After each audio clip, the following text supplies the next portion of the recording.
George Strait arrives in flood-devastated Texas town, and what he did left everyone in tears. The morning sun cast long shadows across what had once been the heart of Cedar Creek, Texas, but now looked like a battlefield after the war had ended.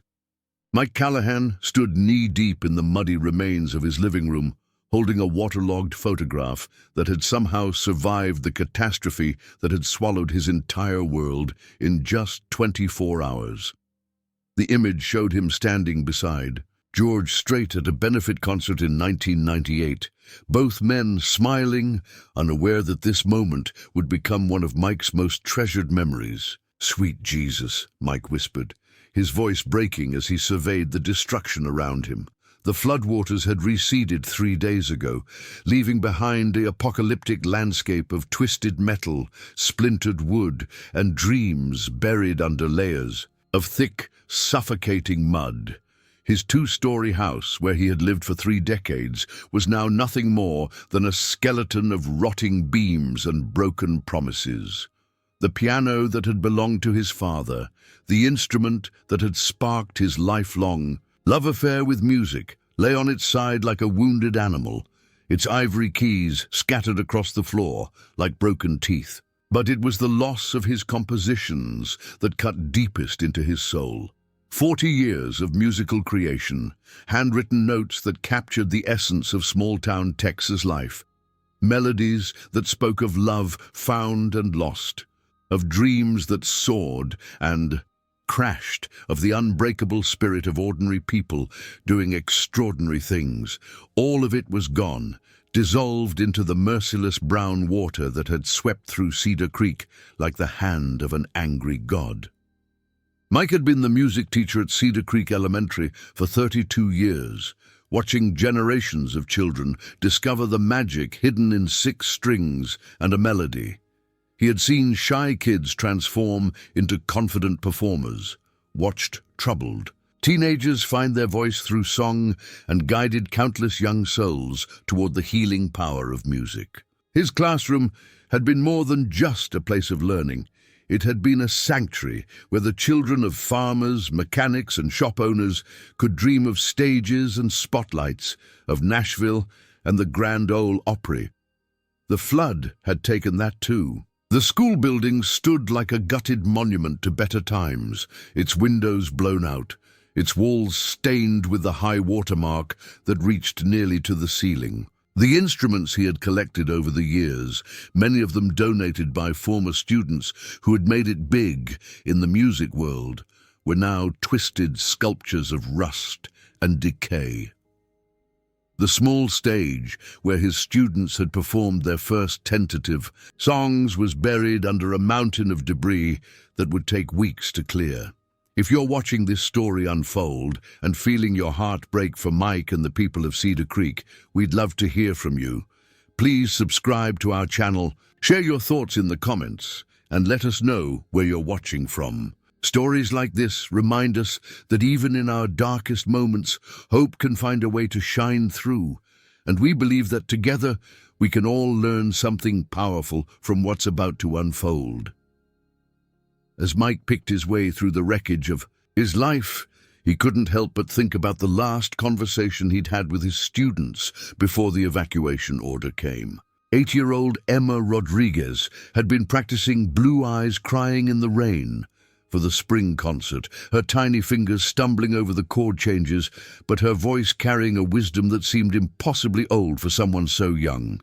15-year-old Jake Thompson had just written his first original song, a heartbreaking ballad about his grandfather's battle with cancer that had brought tears to Mike's eyes when he heard it for the first time. "Mr. Callahan," Emma had asked, her dark eyes serious beyond her years, "what happens to music when everything else goes away?"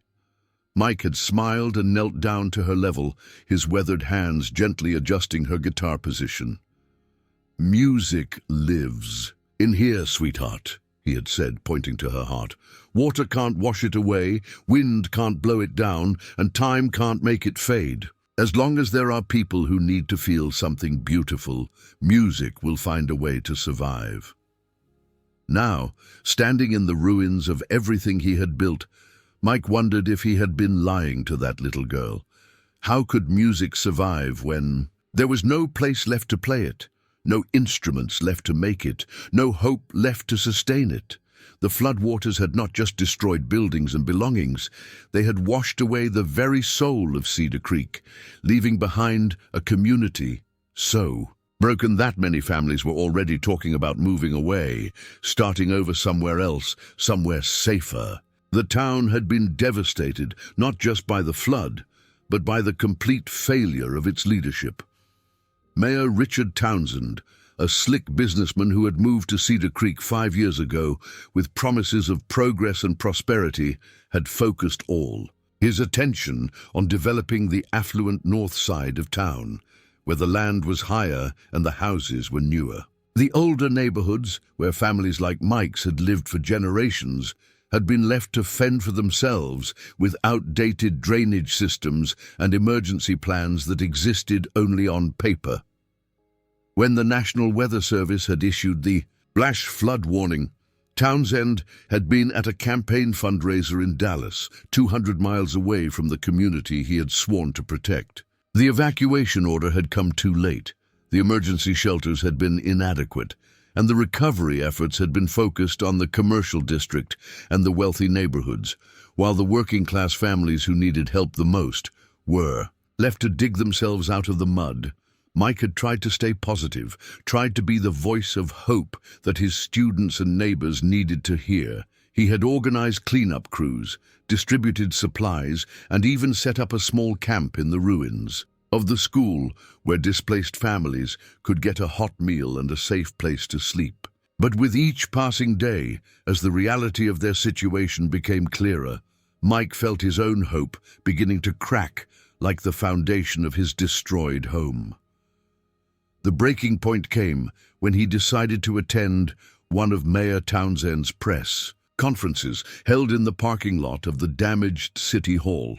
Mike had prepared carefully, writing down his thoughts and concerns, hoping to speak for the families who had lost everything and were being ignored by the recovery efforts. He had worn his best clothes, the ones that had survived the flood, and he had brought along some of his former students who wanted to support him. Townsend stood behind a makeshift podium, his expensive suit pristine and his perfectly styled hair gleaming in the afternoon sun, a stark contrast to the muddy, exhausted faces of the crowd that had gathered around him. He spoke about progress and renewal, about building back better and stronger, but his words felt hollow and rehearsed, like lines from a script written by someone who had never set foot in the neighborhoods that had been destroyed. "Mr. Mayor," Mike called out, raising his hand to get attention. "What about the families on Oak Street and Maple Avenue? They've been without power for 6 days now, and FEMA still hasn't been out to assess the damage to their homes." Townsend's smile never wavered, but Mike could see the irritation flash in his eyes. "I understand your concerns, Mr. Callahan. Mike Callahan. I'm a teacher here, have been for 32 years. Mr. Callahan, I assure you that we're doing everything possible to help every citizen of Cedar Creek, but we have to prioritize our resources where they can do the most good for the most people." Mike felt his face flush with anger. The most good for the most people. There are 300 families living in the area that's been ignored. Children who haven't had a hot meal in a week. Elderly people who can't even get to the medical center because the roads are still impassable. "Sir, I'm going to have to ask you to lower your voice," Townsend said, his tone becoming sharper. "These are complex situations that require careful planning and resource allocation. We can't just throw money at every problem." But Mike was past the point of being polite.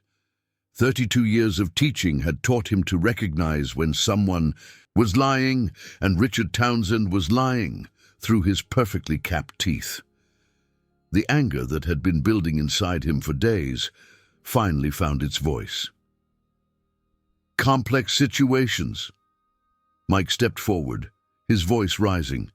"Mr. Mayor, with all due respect, there's nothing complex about a family with 3 kids living in a car because their house is uninhabitable.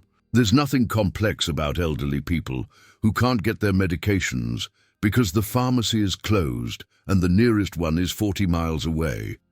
And there's nothing complex about the fact that you've spent more money on press conferences than you have on actual relief efforts. The crowd murmured their agreement, and Mike could see that he had struck a nerve. Townsend's face was reddening, and his carefully maintained composure was beginning to crack. "Mr. Callahan, I think you're speaking out of emotion rather than logic. The city has limited resources, and we have to make difficult decisions about where to allocate them. We can't save everyone." "We can't save everyone?" Mike's voice was incredulous. "Mr. Mayor, we're not asking you to save everyone. We're asking you to try. We're asking you to remember that this is a community, not a business. These are people, not profit margins." That's when Townsend made the mistake that would change everything. Perhaps it was the stress of the situation, or maybe it was his natural arrogance finally showing through the political facade. But he looked directly at Mike and said the words that would be recorded, uploaded, and shared across the country. "Before the sun set that evening, Mr. Callahan, people like you need to understand that this is the real world. We don't have unlimited resources to waste on every sob story. If you chose to live in a flood zone, you need to accept the consequences of that choice. The city's responsibility is to rebuild in a way that makes economic sense, not to cater to every person who expects a handout." The silence that followed was deafening. Even the reporters seemed stunned by the callousness of the mayor's words. Mike felt as if he had been slapped, not just by the words themselves, but by the complete lack of empathy behind them. This was a man who had never lost everything, who had never stood in the ruins of his life and wondered how he would find the strength to go on. But Mike Callahan was not a man to back down from a fight, especially when it was a fight for the people he loved. He straightened his shoulders, looked directly into the camera that was recording the exchange, and spoke with the quiet dignity that had made him beloved by generations of students. "Mr. Mayor, I want you to know that I've lived in Cedar Creek for 58 years. I've taught over 3,000 children in this town. I've watched them grow up, get married, have children of their own. I've seen them face hardships and overcome them with grace and courage, and I can tell you that not one of them, not a single one, has ever asked for a handout." His voice grew stronger, more confident, as he continued. "What they're asking for is respect. What they're asking for is to be treated like human beings who deserve the same consideration as the people who live in the fancy neighborhoods on the north side of town. They're asking for their government to remember that its first responsibility is to serve the people, not the other way around." Mike paused, looking around at the faces of his neighbors, his friends, his former students. Some of them were crying, others were nodding in agreement. All of them were looking at him with an expression he had seen many times before in his classroom. The look of someone who had just learned something important about themselves and their world. "We are Cedar Creek," Mike said, his voice carrying across the parking lot and into the hearts of everyone who heard it. "We are teachers and farmers and shop owners and mechanics. We are the people who built this town with our own hands, who raised our children here, who buried our parents in the cemetery on the hill. We are not asking for charity. We are demanding justice." The crowd erupted in applause, and Mike felt a surge of pride and determination that he hadn't experienced since the floodwaters had first started rising. But the feeling was short-lived. Townsend, his face now red with embarrassment and anger, gestured to his security team. "I think we're done here," he said curtly. "This man is clearly too emotional to have a rational discussion." 2 security guards approached Mike, their intentions clear. But as they reached for his arms, Mike held up his hand and smiled the same gentle smile he had shared with thousands of students over the years. "It's okay," he said. "I've said what I came to say." As he walked away from the podium, Mike had no idea that his words had been recorded not just by the local news crew, but by a dozen smartphones held by people in the crowd. Within hours, the video would be uploaded to social media, shared and reshared until it reached millions of people across the country. And somewhere in the Texas Hill Country, on a ranch outside San Antonio, a man who had spent his life singing about the struggles and triumphs of ordinary people would watch that video and recognize a face from his past, a face that would compel him to action in a way that would change everything for the people of Cedar Creek. But for now, Mike Callahan walked through the mud-covered streets of his hometown, his head held high, his heart full of love for the community that had given him everything, and his mind already working on the next step in a fight that had only just begun. 200 miles away, in the sprawling ranch house that had been his sanctuary for over 3 decades, George Strait sat in his favorite leather chair, scrolling through his phone with the kind of weary resignation that came from seeing too much of the world's pain. At 73, the king of country music had thought he had seen it all, but the constant stream of tragedy that filled his social media feeds still had the power to break his heart. Tonight, however, something different caught his attention. The video had been shared by his longtime friend and fellow musician Pat Green with a simple message: "George, you need to see this. This is what real Texas looks like." The thumbnail showed a man in mud-stained clothes standing in front of a crowd, his face bearing the kind of dignity that couldn't be faked or bought. Something about the man's posture, the way he held himself despite the obvious devastation around him, made George pause his scrolling and tap play. As Mike Callahan's voice filled the quiet room, George found himself leaning forward, his attention completely captured. There was something familiar about the man's face, something that tugged at a memory buried deep in the archives of his mind. But it was the words that truly grabbed him, the quiet passion, the unwavering commitment to his community, the refusal to be broken by circumstances beyond his control. "We are Cedar Creek," the man said, and George felt a chill run down his spine.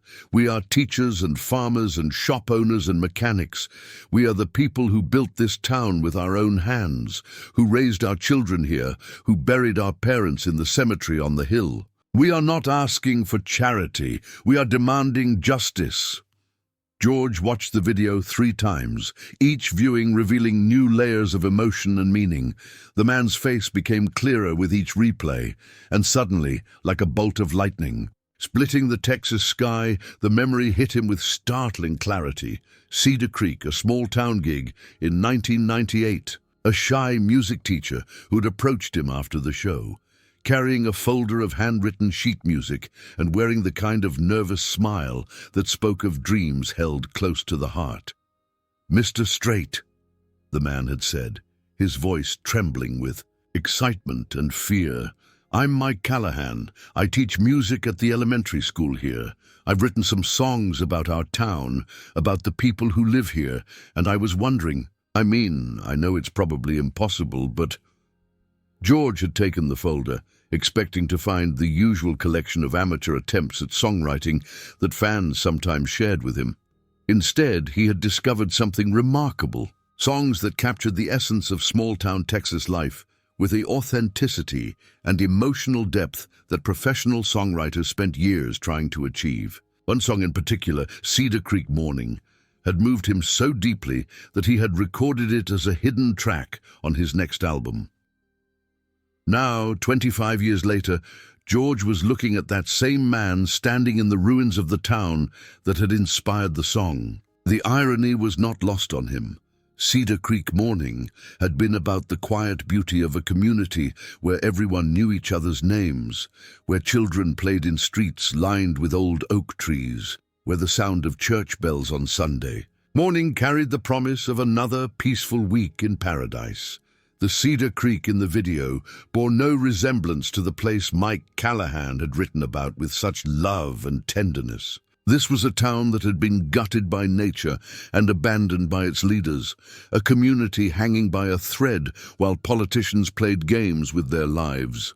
The sight of Mike being dismissed and humiliated by that arrogant mayor filled George with a anger he hadn't felt in years. George's wife, Norma, found him in his study an hour later, still staring at his phone. The video now paused on Mike's face as he walked away from the confrontation with quiet dignity intact. "What's got you so worked up, honey?" she asked, settling into the chair across from him with the grace of a woman who had spent 50 years learning to read her husband's moods. "Do you remember that song, Cedar Creek Morning?" George asked, not looking up from the screen.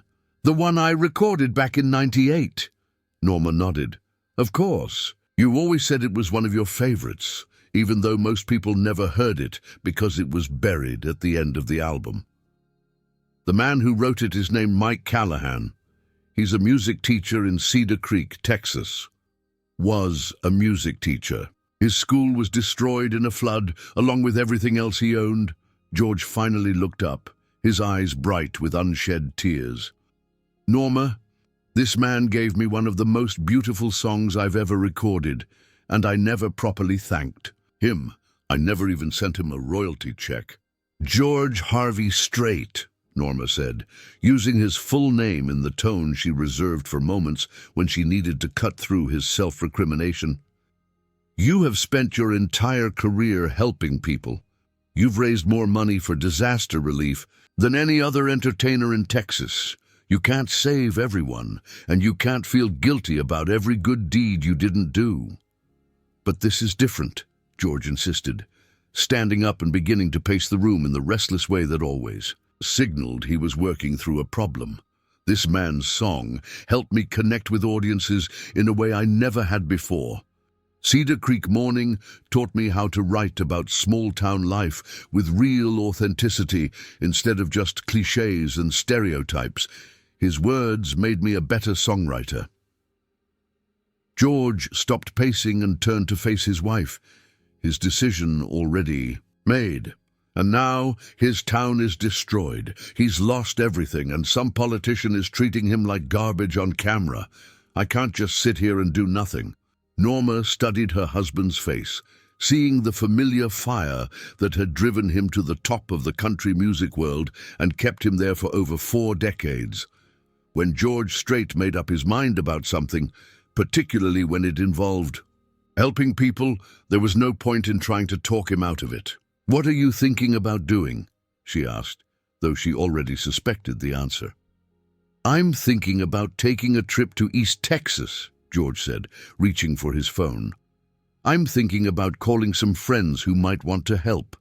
And I'm thinking about showing that mayor what happens when you mess with good people."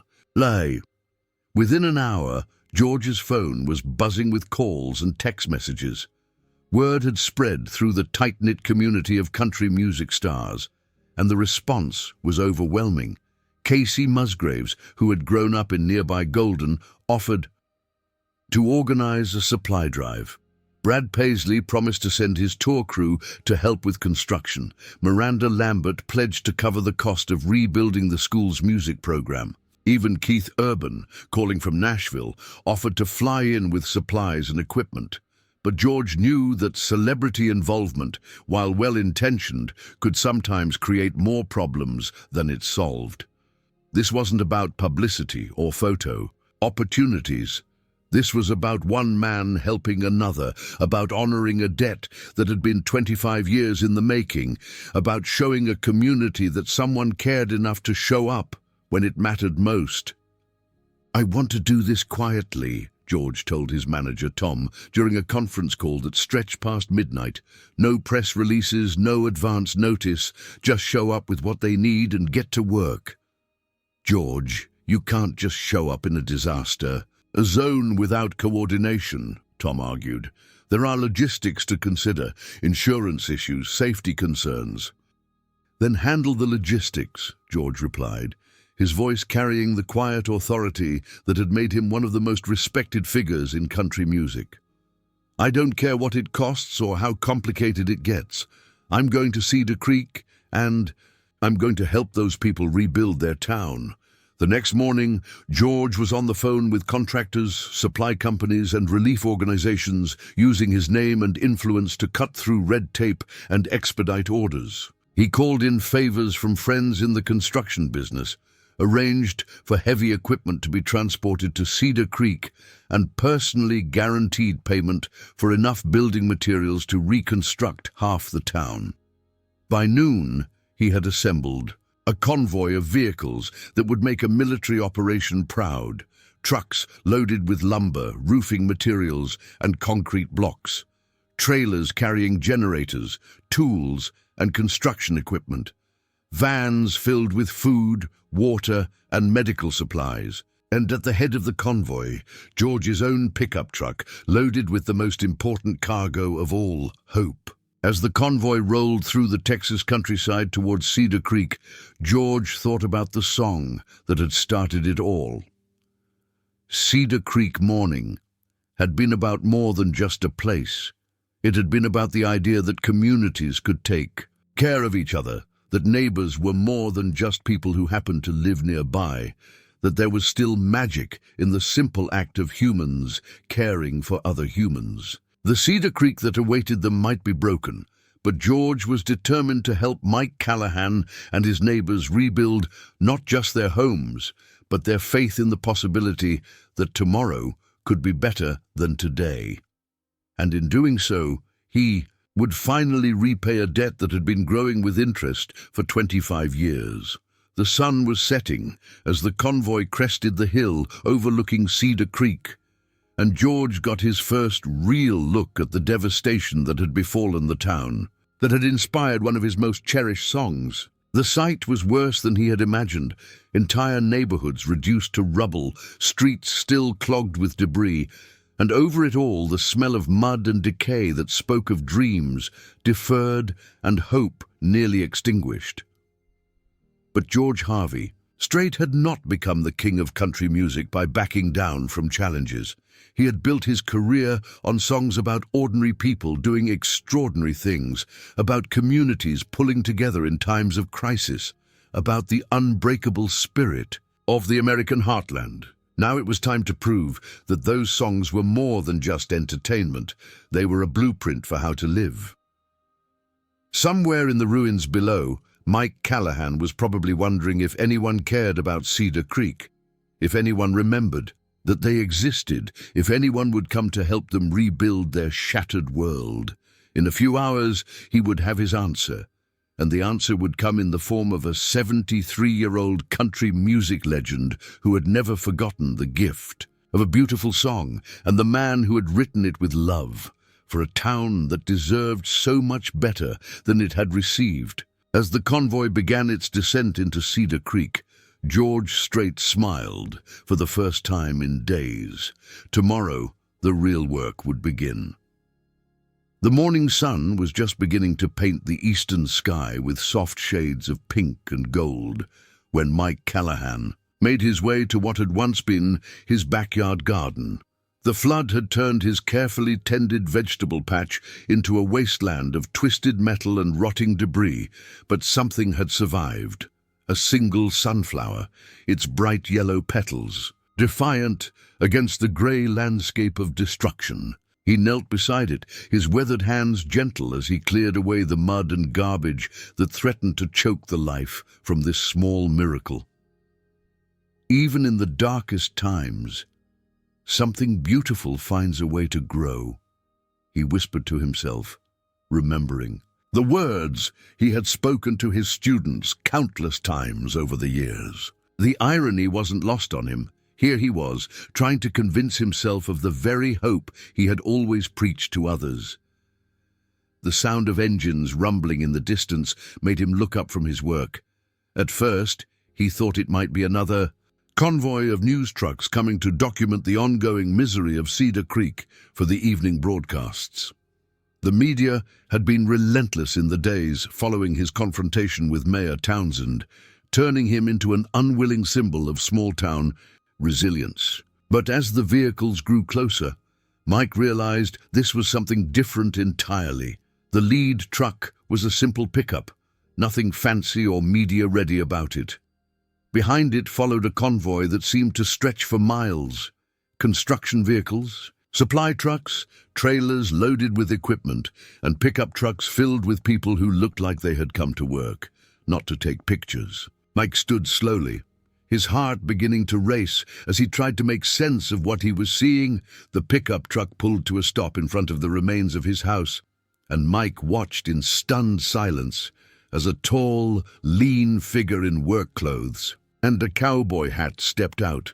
The man moved with the confident ease of someone accustomed to being in charge, but there was something familiar about his posture, something that tugged at Mike's memory, even as his rational mind rejected the impossible. Possibility that was beginning to form. "Mike Callahan?" the man called out, his voice carrying the unmistakable accent of South Texas and something else, something that made Mike's knees weak with recognition. "Yes, sir," Mike replied, his voice barely above a whisper. "That's me."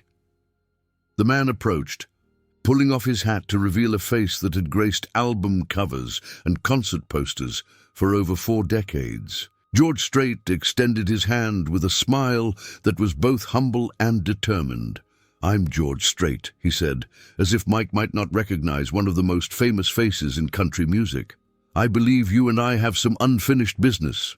Mike stared at the offered hand for a long moment, his mind struggling to process the surreal nature of what was happening. 25 years after their first meeting, George Strait was standing in the ruins of his life, offering to shake, hands like they were old friends meeting for coffee. "Mr. Strait," Mike managed to say, finally taking the offered hand. I don't understand. What are you doing here?" George's smile widened, and Mike could see something in his eyes that looked suspiciously like pride. "I saw your speech on the internet. Took me a while to place your face, but then I remembered. Cedar Creek, 1998. You gave me a song that night, a song about this town, about the people who live here. Cedar Creek Morning. Ring any bells?" Mike's eyes filled with tears as the memory flooded back. "You recorded it. I heard it on the radio once, late at night. I couldn't believe it was really my song." "It wasn't just your song, Mike. It was your heart. Your love for this place and these people. That song taught me how to write about small town life with real authenticity instead of just romantic nonsense. It made me a better songwriter, and I never properly thanked you for it." George gestured toward the convoy that was now spreading out across the damaged neighborhood, trucks and trailers positioning themselves with military precision. "I'm here to say thank you, and I'm here to help you rebuild." Mike looked around at the organized chaos that was beginning to unfold around them. Men and women in work clothes were unloading supplies, setting up generators, and establishing what looked like a command center in the middle of the destruction. These weren't celebrities or politicians looking for photo opportunities. These were skilled workers who had come to get their hands dirty. "Mr. Strait, I don't know what to say. This is incredible, but we can't accept charity. The people of Cedar Creek are proud folks. We pay our own way." George nodded, his expression serious. "I understand that pride, Mike. I respect it. But this isn't charity. This is community. When neighbors help neighbors, when people who care about each other pool their resources to solve problems together, that's not charity. That's what makes America great." He pointed to a group of workers who were already beginning to clear debris from the street. "Every person here volunteered to come. Every piece of equipment, every board of lumber, every bag of concrete. It's all been donated by people who heard your story and wanted to help. You're not taking charity, Mike. You're accepting the gift of community from people who understand that today it's your town that needs help, tomorrow it might be theirs." As if to underscore his point, a familiar figure emerged from one of the trucks. Emma Rodriguez, the 8-year-old student who had been learning Blue Eyes Crying in the Rain before the flood. She ran toward Mike, her face lighting up with joy, despite the devastation around them. "Mr. Callahan! Mr. Callahan!" she called out, throwing her arms around his waist. "Mama said you were helping organize the cleanup. She said maybe we could have music lessons again soon." Mike hugged the little girl, his heart swelling with emotion. "Emma, sweetheart, I don't know about lessons. The school is gone, and all the instruments." "Actually," George interrupted, "I think we might be able to help with that." He walked over to one of the trailers and began untying the canvas cover. "I made some calls to some friends in the music business. Seems like there are a lot of people who want to make sure the children of Cedar Creek don't lose their music program." The cover fell away to reveal a trailer packed with musical instruments, guitars, keyboards, drums, violins, and even a small piano. All of them new, all of them gleaming in the morning sunlight like promise made manifest. Emma gasped, her eyes wide with wonder. "Mr. Callahan, look! It's like Christmas!" But Mike was looking at something else, a figure approaching from across the street with purpose and barely contained anger. Mayor Richard Townsend, flanked by his usual entourage of assistants and security guards, was making his way toward them with the kind of forced smile that politicians wore when they were about to attempt damage control. "Mr. Strait!" Townsend called out, his voice carrying the false warmth of a man who had spent years perfecting the art of political theater. "What an honor to have you in Cedar Creek. I'm Mayor Richard Townsend, and I want to personally welcome you to our community." George turned to face the mayor, his expression carefully neutral. "Mr. Townsend, I have to say, your visit couldn't have come at a better time. We're in the middle of a comprehensive rebuilding effort, and having someone of your stature here will really help us showcase the progress we're making." Mike watched as George's jaw tightened slightly, the only sign of the anger that was building beneath his calm exterior. "Is that so? And what kind of progress would that be?" Townsend gestured broadly at the destruction around them, as if he were showing off a successful development project. "Well, as you can see, we've cleared most of the major debris from the main roads. We've got FEMA assessors working on damage reports for the commercial district. And we're in negotiations with several developers who are interested in modernizing some of the older residential areas."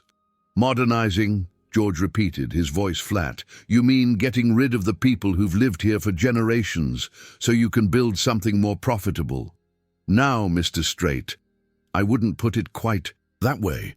We're simply trying to rebuild in a way that makes economic sense for the community as a whole." George looked around at the faces of the people who had gathered, families who had lost everything, elderly residents who had nowhere else to go, children who just wanted their normal lives back.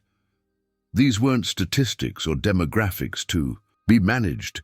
These were human beings who deserved better than the calculated indifference of a politician, more concerned with his image than their welfare. "Mr. Townsend," George said, his voice carrying the quiet authority that had made him one of the most respected figures in country music.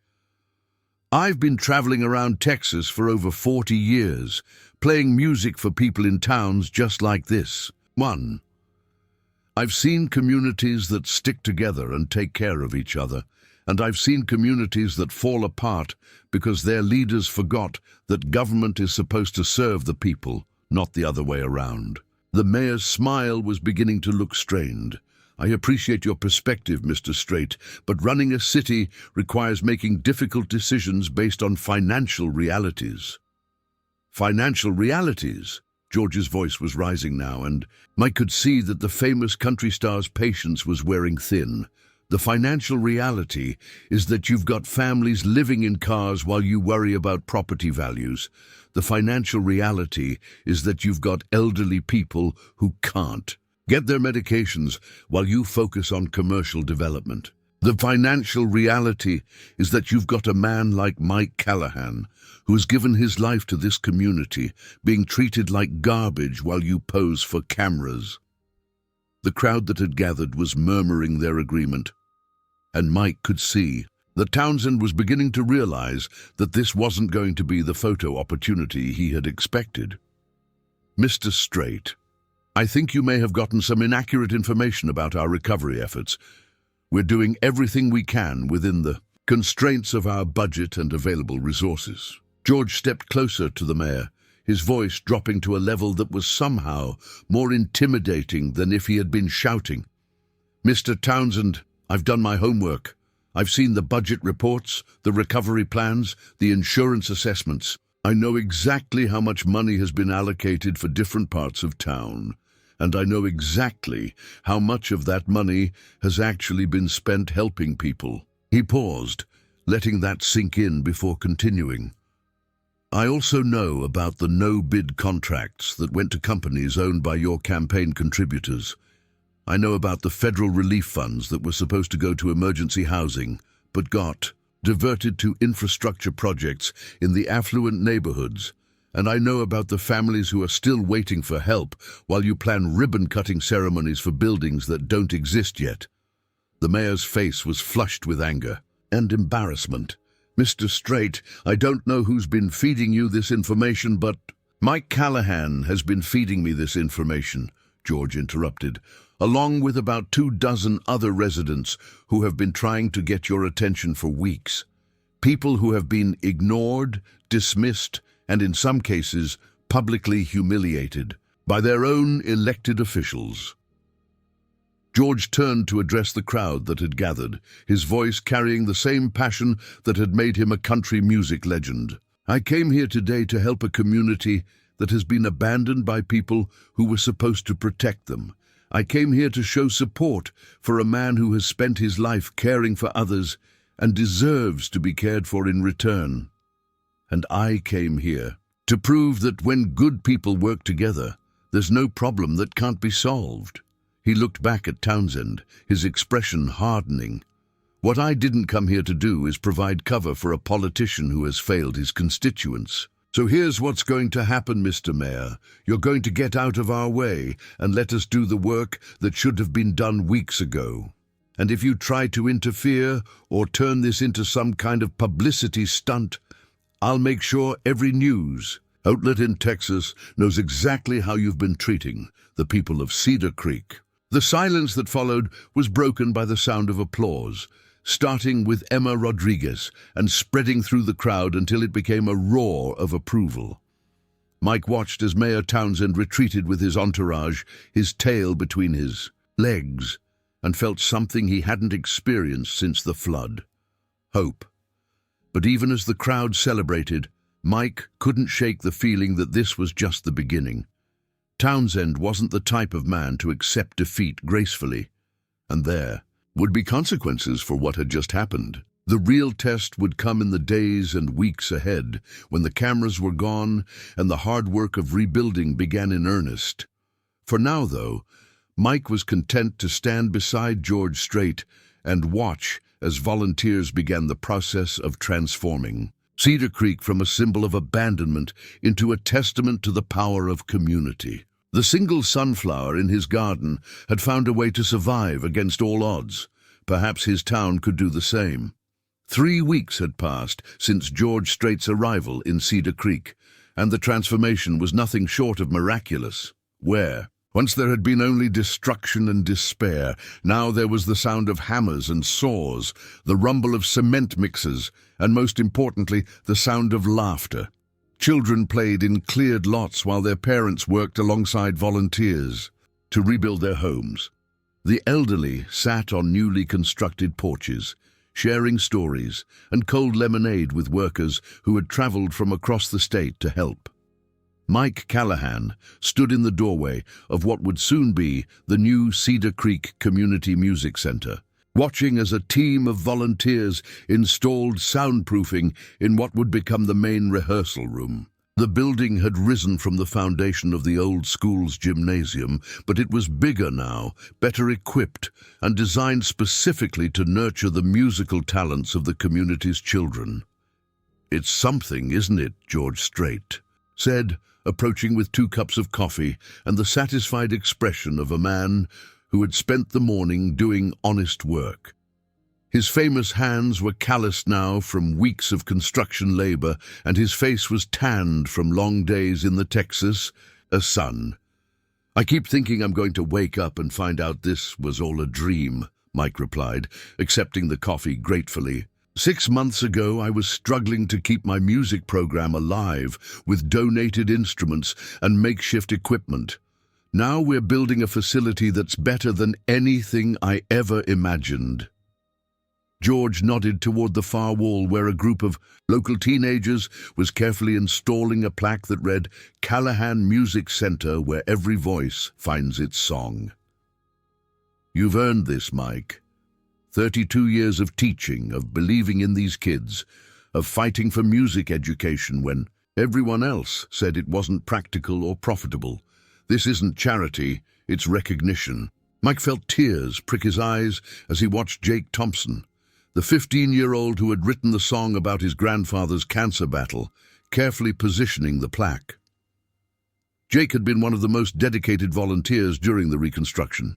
Working every day after school and on weekends, his commitment to the project serving as an inspiration to the adult volunteers. "Mr. Callahan," Jake called out, "can you check this, make sure it's level?" Mike walked over to examine the plaque, but his attention was drawn to something else, a folder of sheet music that Jake had set aside while he worked. The pages were new, pristine, a stark contrast to the water-damaged compositions that had been lost in the flood. "Jake, what's this?" Mike asked, picking up the folder. The teenager's face reddened with embarrassment. "Oh, it's nothing really, just some stuff I've been working on." Mike opened the folder and felt his breath catch in his throat. The songs were remarkable, complex, emotionally sophisticated compositions that spoke of loss and hope, of community and resilience, of the kind of deep understanding that usually took decades to develop.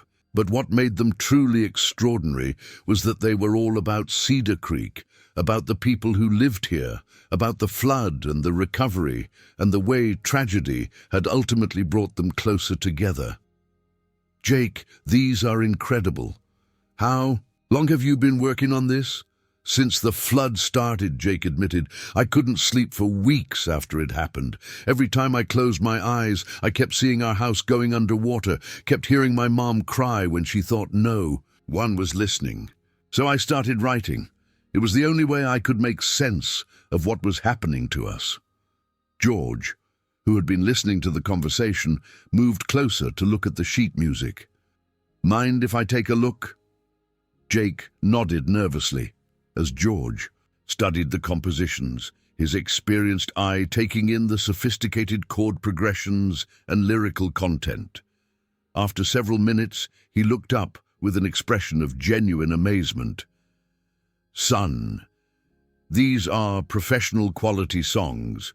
I've worked with songwriters in Nashville who couldn't write material this good. Have you ever thought about pursuing music as a career?" "I want to," Jake said, his voice barely above a whisper. "But my family. We don't have money for college. And after the flood, we're just trying to get back on our feet. I figured music was just something I'd have to give up." George and Mike exchanged a look, and Mike could see that the country music legend was thinking the same thing he was.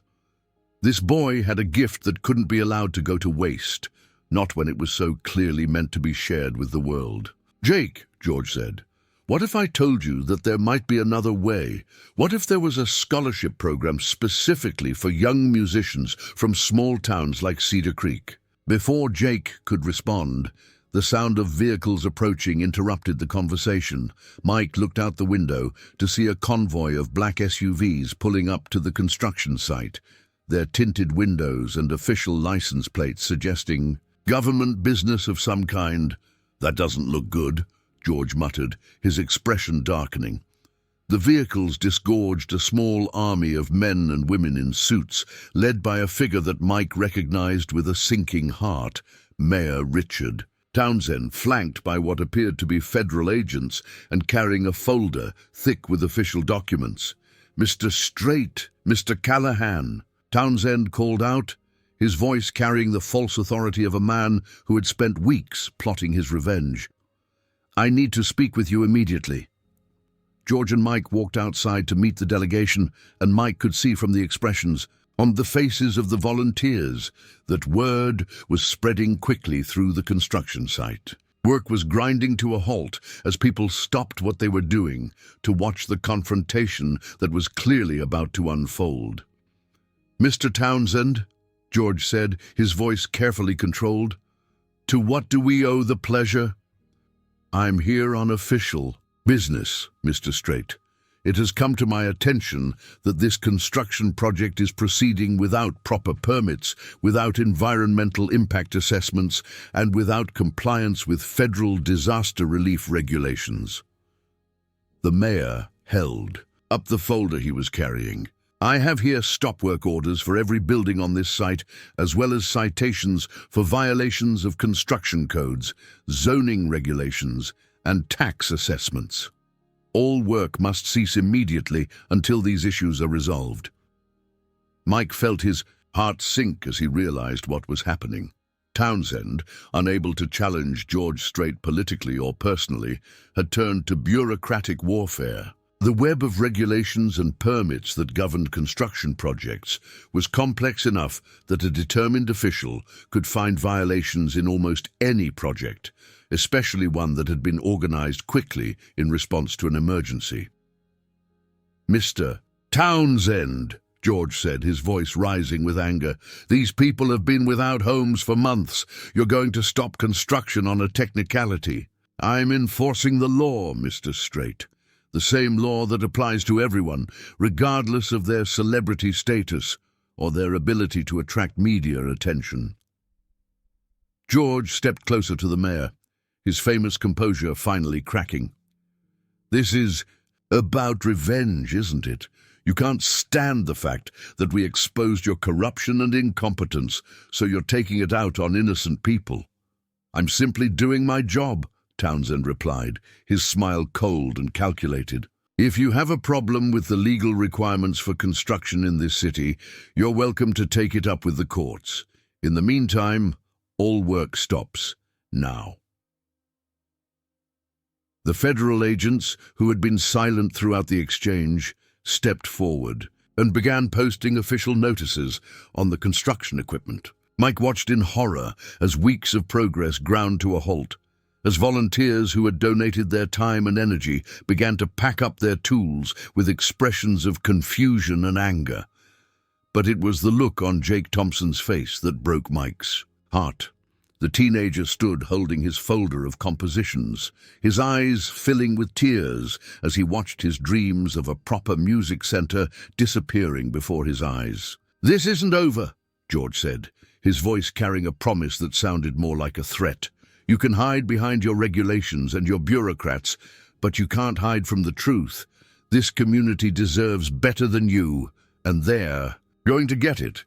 "We'll see about that," Townsend replied, turning to leave. "Oh, and Mr. Strait, I'd be very careful about making threats. Federal agents tend to take that sort of thing seriously."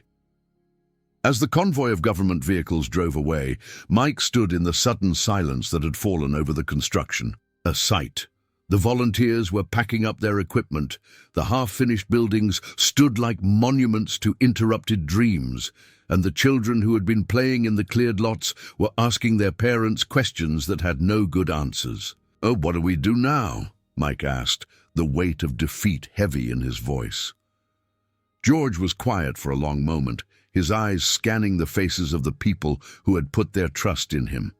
When he finally spoke, his voice was calm, but filled with a determination that Mike had never heard before. "We fight," George said simply. "We fight smart, we fight hard, and we fight until we win. Because that's what communities do. They take care of each other, no matter what obstacles get thrown in their way." He turned to address the crowd of volunteers and residents who had gathered around them. "I know this looks bad right now. I know it feels like we're back where we started. But I want you to remember something. We didn't come this far just to come this far. We came this far to prove that good people working together can overcome any challenge." George pointed. to the half-finished music center, its walls rising like a promise partially kept. That building isn't just wood and concrete. It's hope. It's the dreams of children who deserve the chance to discover their talents. It's the legacy of a man who spent his life believing that music could change the world, one student at a time. The crowd was listening intently now, their earlier despair beginning to transform into something else. Anger, perhaps, or determination, or simply the stubborn refusal to quit that had built Texas in the first place. "So here's what we're going to do," George continued. "We're going to get lawyers. We're going to get the permits. We're going to follow every rule and regulation that Mr. Townsend wants us to follow. And when we're done jumping through his hoops, we're going to finish building this town. Not because we have to, but because we choose to. Because this is our community, and no politician is going to tell us we can't take care of each other." Jake Thompson stepped forward, his composition folder still clutched in his hands. "Mr. Strait, what if we can't raise the money for all the legal fees? What if this drags on for months or years?"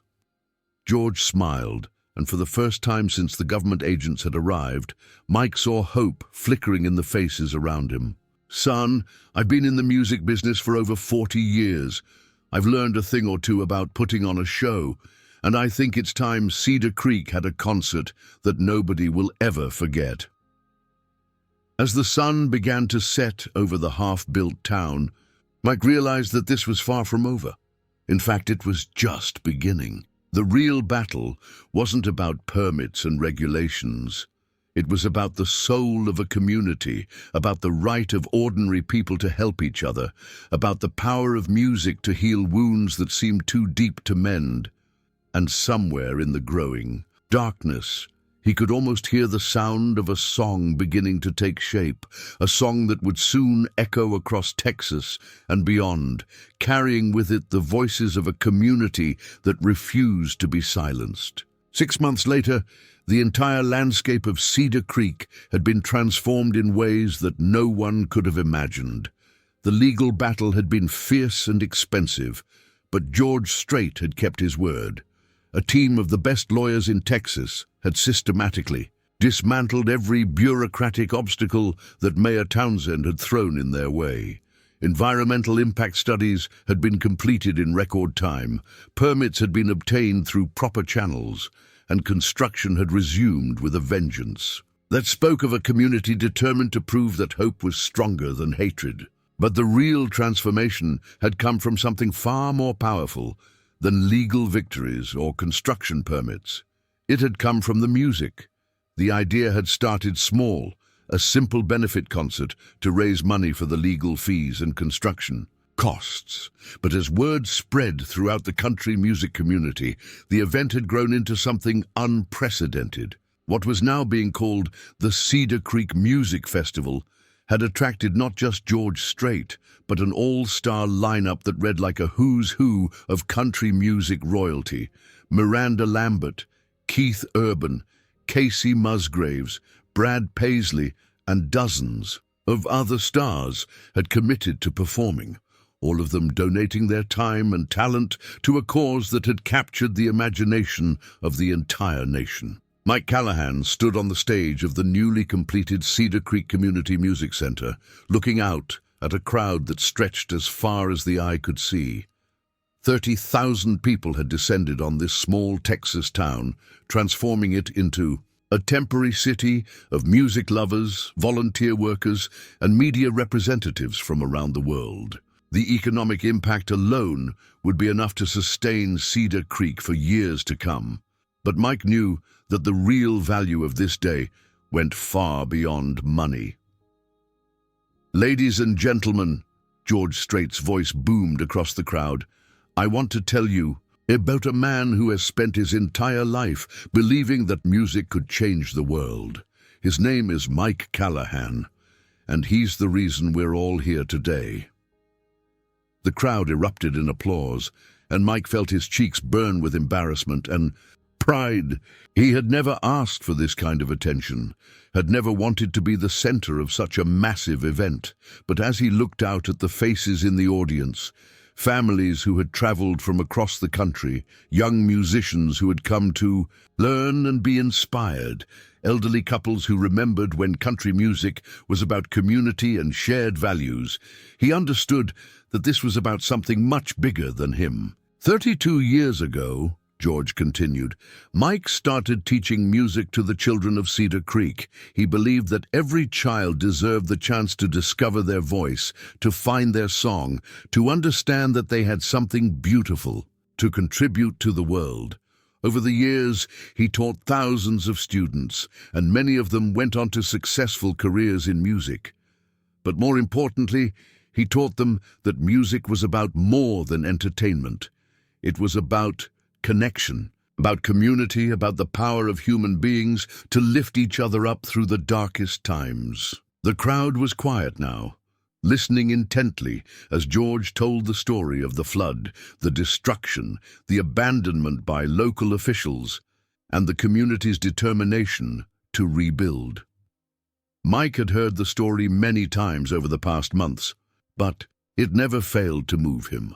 George had a gift for capturing the emotional truth of what had happened in Cedar Creek, for helping people understand that this was about more than just one town or one disaster. 6 months ago, this community was broken, George said, his voice carrying across the vast crowd. Their homes were destroyed, their school was gone, their dreams seemed impossible, but they didn't give up.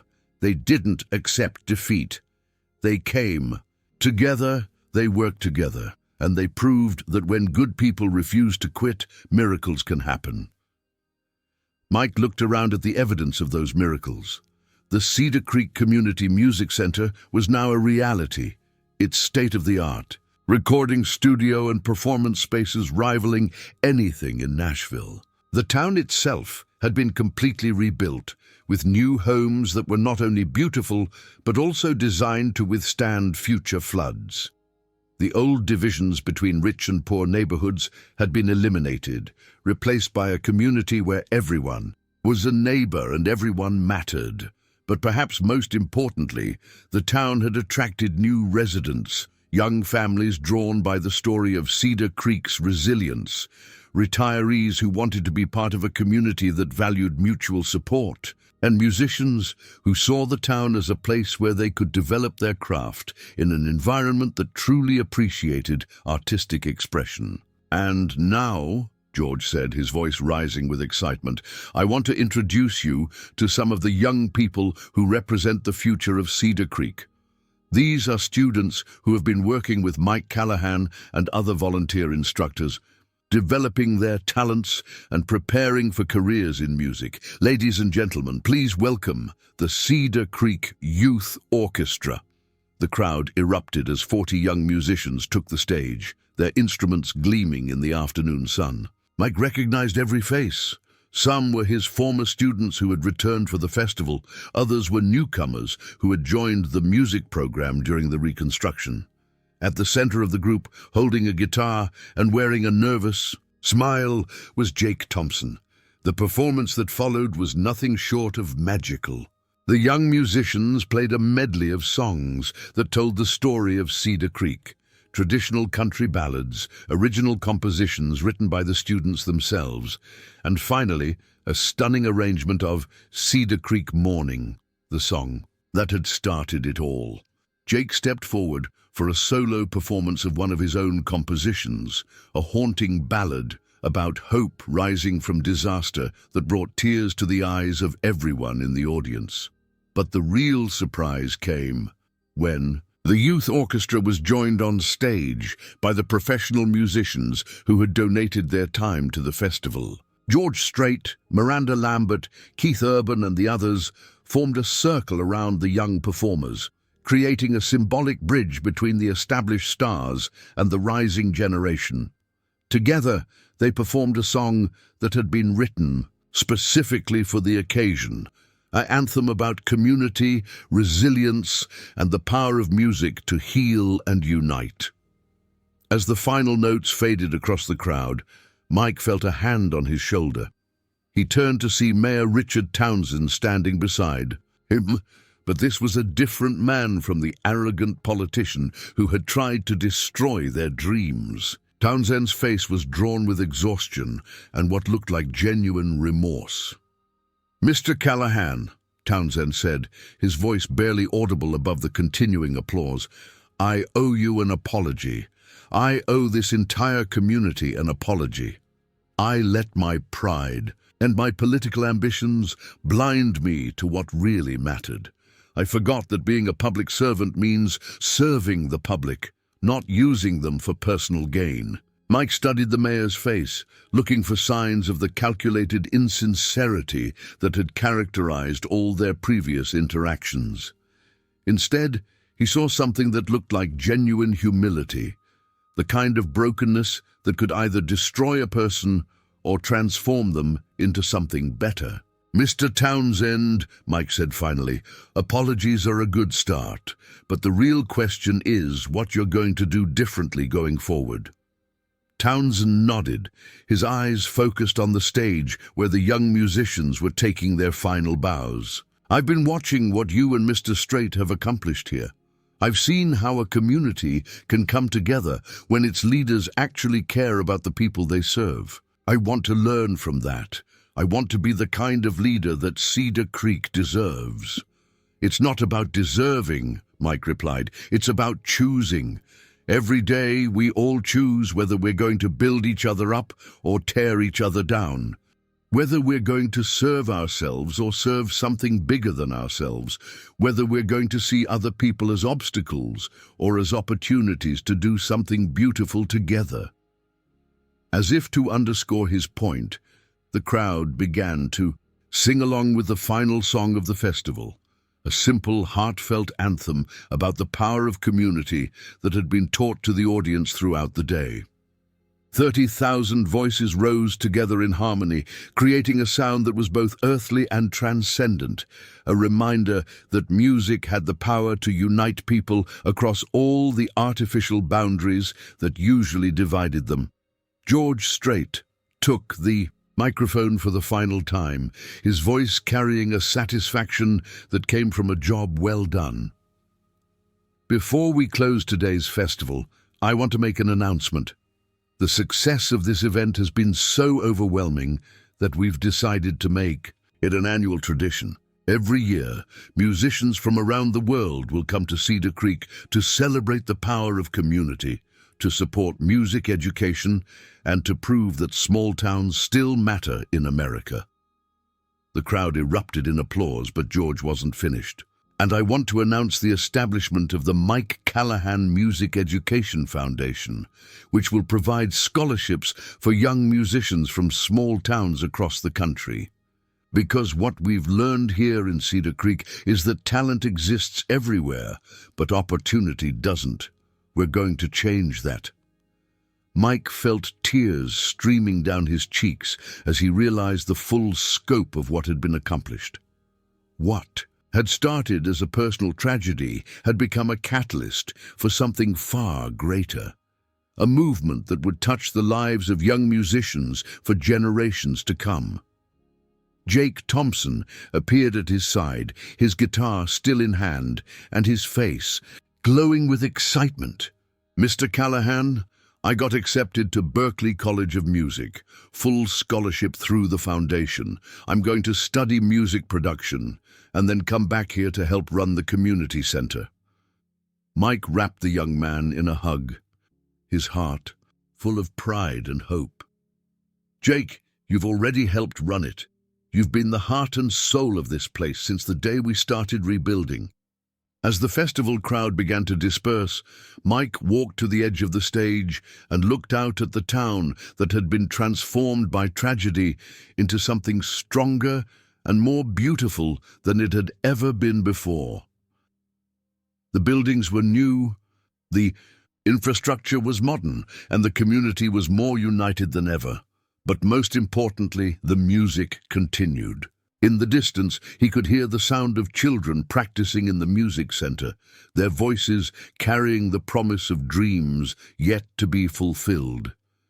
He could see teenagers gathered around guitars, sharing songs and stories and the timeless bond. and that connected all musicians. He could feel the presence of generations of students who had learned that music was about more than notes and rhythms.